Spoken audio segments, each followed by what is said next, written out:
이 새벽에 오셔서 기도하는 여러분의 모든 기도가 하나님 앞에 상달되는 은혜의 새벽 되기를 주님의 이름으로 축원합니다. 오늘 본장의 말씀을 보면 앞부분에서는 하나님의 심판에 관한 말씀을 하고 있습니다. 2절 말씀에 보면 드라빔들을 허탄한 것을 말하며 복술자는 진실하지 않는 것을 보고 거짓 꿈을 말한즉 그 위로가 헛됨으로 백성들이 양같이 유리하여 목자가 없으므로 곧 곤고를 당하나니 라고 되어 있습니다. 여기에 보면 목자가 없으므로 곤고를 당한다. 백성이 양같이 유리를 하게 된다. 이렇게 말하고 있습니다. 이유가 무엇일까요? 그들은 드라빔을 따르고 있다라고 말하죠. 드라빔이 무엇일까요? 우리가 이 부분에 대하여는 창세기에 야곱이 외삼촌 라반의 집을 도망쳐 나올 때 라헬이 드라빔을 도둑질해서 나왔다는 말씀을 보게 됩니다. 곧 드라빔은 쉽게 말하면 수호 천사처럼 자기의 가정을 지키고 있는 우상을 드라빔이라고 한다. 이렇게 보면 됩니다. 바로 이 드라빔 우상을 섬기고 있었다 이 말이죠. 그리고 복술자를 따랐다. 복술자란 무엇일까요? 쉽게 말하면 점쟁이라고 말씀을 드릴 수 있죠.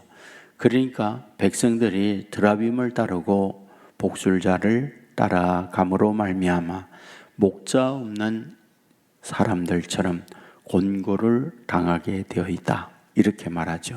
3절에 보면 내가 목자들에게 노를 바라며 내가 순념서를 벌하리라 라고 되어 있습니다. 여기에서 말하는 목자는 앞부분의 목자와는 다릅니다. 뒤에 있는 목자, 앞에 있는 목자는 선한 목자라면 뒤에 있는 목자는 거짓 목자라고 할 수 있습니다.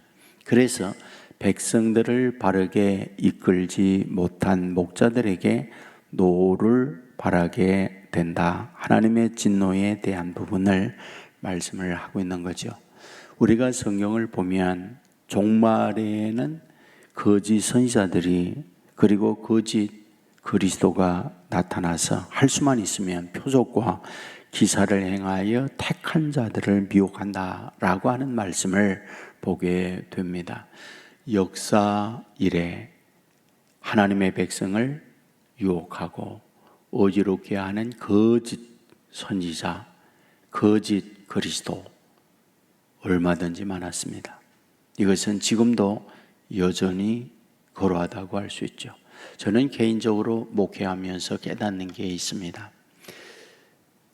어떤 상황, 어떤 말, 또 어떤 사람을 보면서 바르게 볼 줄 아는 눈. 그러니까 어떤 말을 듣잖아요. 어떤 상황을 보잖아요. 근데 그럴 때에 바르게 깨달을 수 있는 사람. 이게 저는 너무 소중하다는 생각을 정말 많이 해요. 그러니까 여지껏 살아오면서 저건 아닌데 판단되는데 그거가 맞다고 가는 분들이 있더라고요. 나중에 보면 반드시 후회를 해요. 그런 걸 보면서 느끼는 건 왜 저걸 못 볼까? 왜 저런 판단을 못 할까? 라고 하는 아쉬움이 참 많이 있거든요.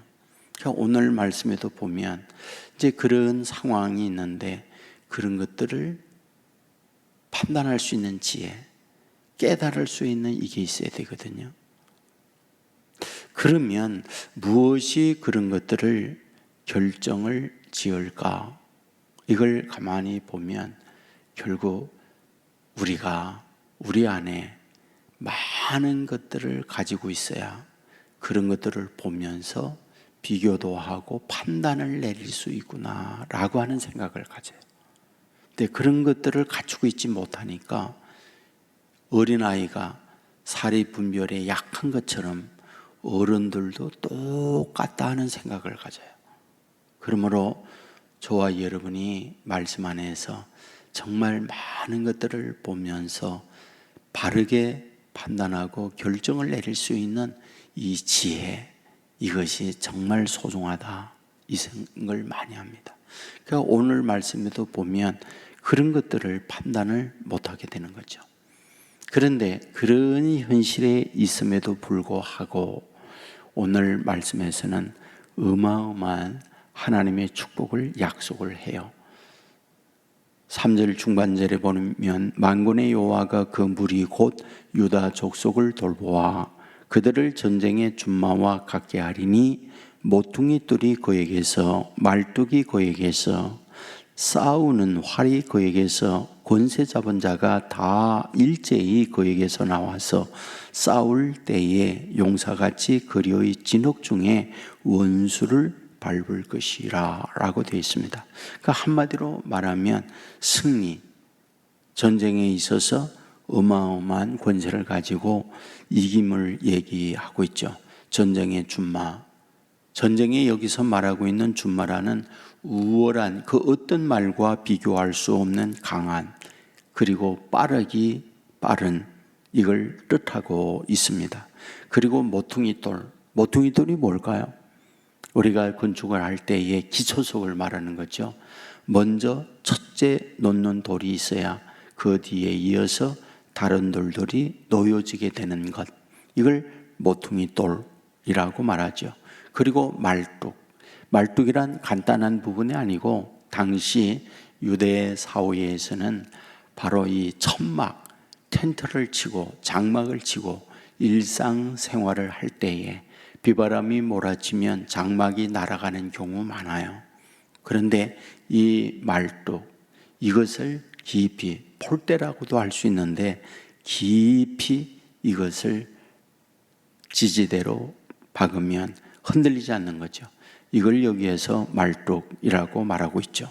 그러니까 싸우는 활, 전쟁에 있어서 이 활을 가지고 명중시켜야 하는데 이걸 준다. 권세 잡은 자가 다 일찍이 그에게서 나와서 싸울 때에 용사같이 싸워서 원수들을 짓밟게 되어진다. 한마디로 말하면 메시아가 와서 그 일을 해줄 걸 우리에게 말씀하고 있다, 그런 얘기죠. 그리고 6절에 보면 내가 유다 족속을 견고하게 하며 요셉 족속을 구원할지라. 다시 그들로 하여금 구원하게 한다. 그들이 돌아오게 하리니 그들은 내가 내버린 일이 없음같이 되리라.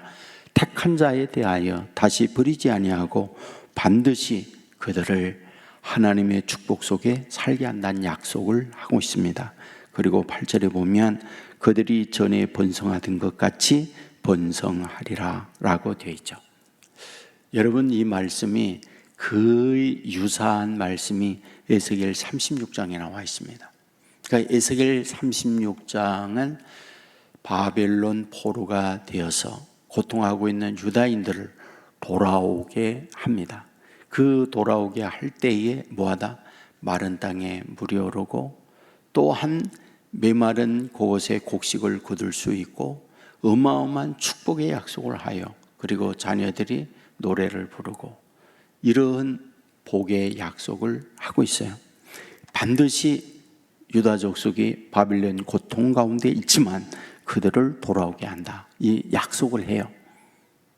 그런데 어마어마한 전제를 얘기해요. 전제. 그 전제가 1절이에요.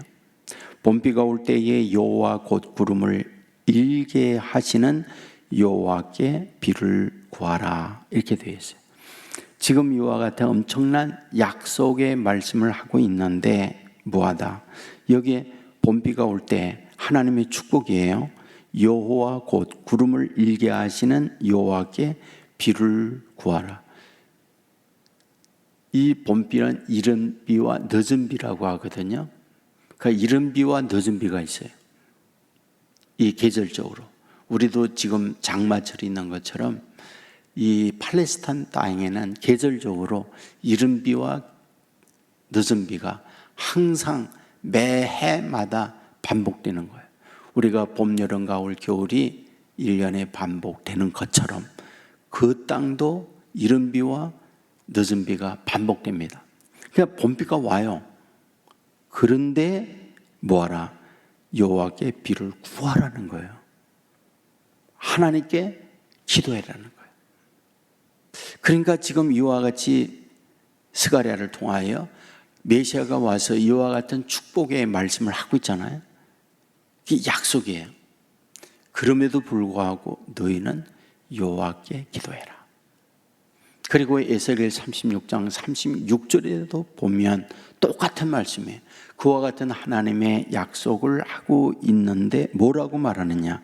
이렇게 약속이 이루어지기를 구하여야 할지니라. 이렇게 되어 있어요. 자, 여러분들 이스라엘 백성이 애굽에 400년 동안 이제 객이 된다는 말씀을 아브라함에게 해요. 근데 아브라함에게 하고 그들 말씀한 그대로 이방에 객이 됩니다. 400년이 됐어요. 근데 성경을 보잖아요. 내가 400년 만에 너희들을 돌아가게 할 거야. 400년이 됐다고 때가 돼서 가거라라고 말하고 있지 않다는 거예요. 그러니까 출애굽의 말씀을 보면 어떻게 되어 있느냐? 그들이 절규하며 부르짖습니다. 통곡합니다.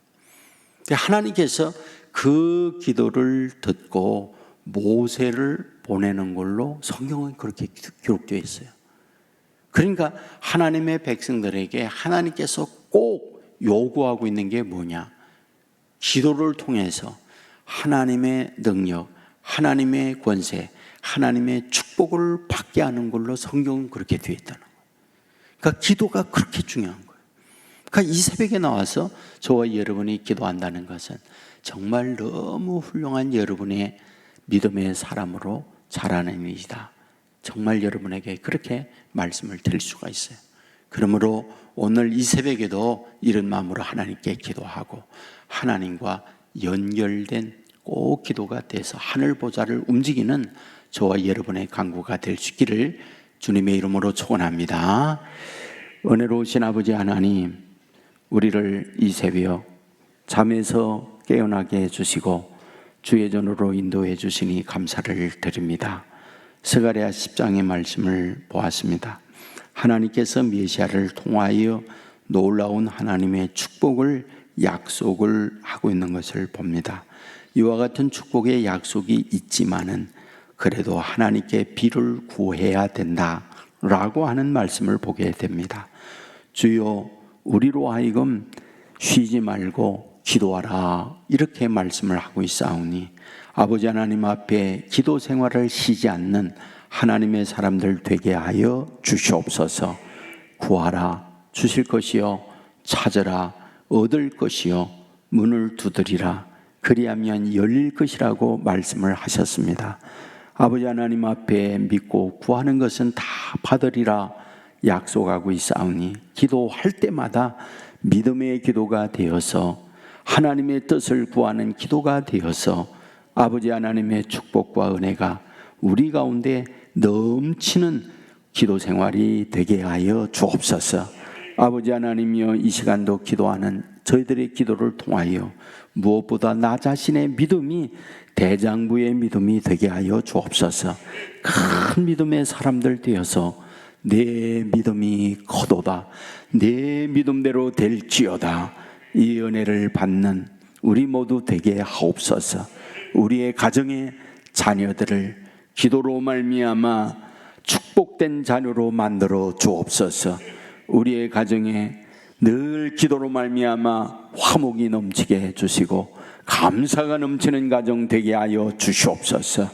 경제적 문제도 부유한 축복으로 남들에게 나누어 주며 살아가는 하나님의 자녀들 되게 하여 주옵소서. 아버지 하나님이여, 온 세계 교회 이제 여름 사역을 위하여 준비 중에 있습니다. 토요일 주일에 우리 용화 유치부가 있고 다음에 우리 청년들 백령도 사역이 준비되어 있습니다. 이 일을 위하여 준비하고 수고하게 될 때에 과정을 통하여 대상들 많은 아이들이 하나님을 만나고 은혜의 도가니에 참여할 수 있는 기회들이 되게 하여 주옵소서. 아버지 하나님이여 드려지는 헌금이 싸우니 받아주시고 기도의 제목대로 응답하여 주옵소서. 아버지의 뜻이 가정 위에 이루어지게 하시고 영육의 강건한 축복을 도하여 주옵소서. 예수님 거룩하신 이름으로 기도드리옵나이다. 아멘.